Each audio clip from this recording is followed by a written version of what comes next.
Dia itu rambutnya itu ketika sama trainernya itu diginiin, dikebawahin kayak gitu, lalu sama trainernya itu digunting teman-teman. Nah, waktu itu bukan saya yang kena, akan tetapi teman saya yang satu kelas dengan saya teman-teman. Assalamualaikum warahmatullahi wabarakatuh. Kembali lagi bersama saya Dorun Napis. Pada kesempatan video kali ini saya akan kembali membahas pertanyaan-pertanyaan ataupun komenan-komenan kalian yang masuk pada video sebelumnya. Oke teman-teman, pada kesempatan kali ini akan saya langsung bacakan saja. Kak, saya mau nanya, Senin ini kan saya mau tes psikotes, apakah rambut harus dipotong 3 cm? Oke. Tanda tanya maksudnya. Oke, akan langsung saya bahas Kak, dikarenakan kakak prosesnya itu adalah proses psikotes. Jadi ketika psikotes itu sebenarnya kita itu harus berpenampilan menarik lah. Artinya kita itu ya harus sopan, harus santun, dan harus memperlihatkan bahwa kita itu orang yang baik. Entah itu penampilan kita, entah itu dari muka kita, ataupun dari style kita lah intinya. Bukan artinya yang jelek nggak boleh kerja ya.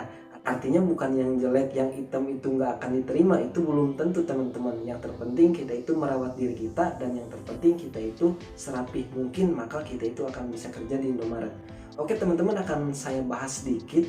Jadi berhubungan dengan rambut ini ya, kalau misalkan ketika psikotes, dikarenakan Kak Akbar ini bertanyanya, Senin ini kan saya mau tes psikotes ya Kak. Nah, seperti ini Kak, sesuai dengan pengalaman saya, jadi ketika psikotes itu sebenarnya tidak usah terlalu pendek ataupun tidak usah terlalu rapi. Nah, artinya seperti ini Kak, kita itu psikotes itu adalah tahap pertama banget ataupun tahap tes pertama.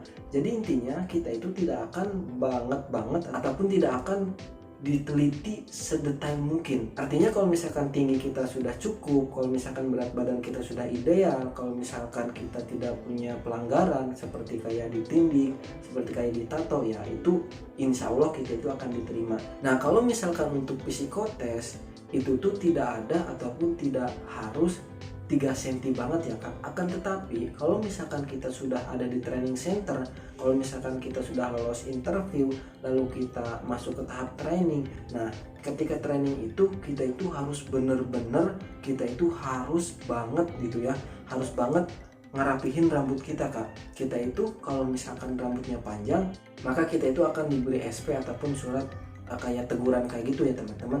Nah ini sesuai pengalaman saya, waktu itu bukan saya yang kena, akan tetapi teman saya yang satu kelas dengan saya teman-teman. Ketika itu dia itu rambutnya itu kayak nggak pakai gel rambut. Nah kalau sekarang saya kan pakai ya, jadi walaupun saya panjang, walaupun saya rambutnya kayaknya ini lebih dari 3 cm, akan tetapi ini tuh bisa bisa dilipat dan tidak terlalu terlihat. Nah akan tetapi teman saya dulu, dia itu rambutnya itu nggak pakai gel rambut. Selain itu juga rambut dia itu kayak berkembang kayak gitu ya intinya. Nah dia itu rambutnya itu ketika sama trainernya itu diginiin, dikebawahin kayak gitu, lalu sama trainernya itu digunting teman-teman. Nah tapi sebelumnya biasanya kalau hari pertama, pihak trainer itu biasanya nanyain kita itu mau lanjut atau enggak, kita itu mau lanjut atau dikeluarin gitu. Kita itu milih, kayak kita itu ngerapihin rambut kita, kita itu ngerapihin celana kita, baju kita, ataupun intinya yang sesuai SOP, atau mau out dan keluar dan tidak bisa melanjutkan training kembali. Nah bahkan selain itu juga ya teman-teman, ini semoga bisa menjadi gambaran aja supaya kalian banyak persiapan nanti. Nah jadi teman saya itu sepatunya itu nggak hitam semua teman-teman, selain rambutnya nggak pendek, lalu ada juga sepatunya yang nggak hitam semua. Jadi dia itu ditanya, kamu mau lanjut apa enggak? Kalau misalkan mau lanjut, diberi waktu sampai hari ini katanya. Kalau misalkan hari ini nggak beres, ataupun hari ini penampilannya nggak penampilan sesuai SOP, artinya penampilan sesuai SOP itu rambutnya harus rapi, harus pakai gel rambut, lalu perempuan itu harus menggunakan 6 make up, nggak tahu, saya kurang paham, shadow dan yang lainnya lah, saya kurang paham. Kalau misalkan laki-laki menggunakan baju putih yang pendek, kalau perempuan panjang, kalau misalkan perempuan yang berhijab itu menggunakan kerudung yang geblus yang warna biru dongker itu ya. Nah lalu biasanya ini nih teman-teman, yang sering kita nggak tahu itu adalah celana. Nah celana itu kita itu harus benar-benar biru dongker. harus benar-benar jeans ya, jangan pakai celana SMP dikarenakan celana biru gitu ya, jangan teman-teman. Nah kita itu harus menggunakan jeans warna biru. Nah biasanya kalau misalkan birunya itu udah pudar ataupun birunya itu nggak pas, biasanya tim HRD ataupun tim trainer itu memberikan kita kesempatan 1 hari untuk merubah itu semua. Nah lalu sepatu juga teman-teman harus full warna hitam, tidak boleh ada coraknya sama sekali.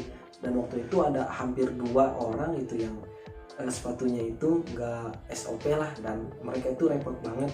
Nah alhamdulillah dikarenakan saya itu sudah persiapan, artinya saya itu sudah punya kayak bocoran gitu ya, bukan bocoran sih, dikarenakan perintahnya juga full hitam, ya udah saya menggunakan sepatu full hitam. Nah jadi waktu itu alhamdulillah banget saya itu lolos teman-teman, dan saya itu lancar sampai menjadi karyawan Indomaret walaupun belum karyawan tetap. Nah akan tetapi saya sangat bersyukur dan saya bisa sharing ke teman-teman semua apa nih pengalaman saya dan apa nih ketika saya dulu ketika sebelum masuk kerja di Indomaret. Mungkin hanya sekian yang bisa saya sampaikan pada kesempatan video kali ini, semoga membantu ya kak.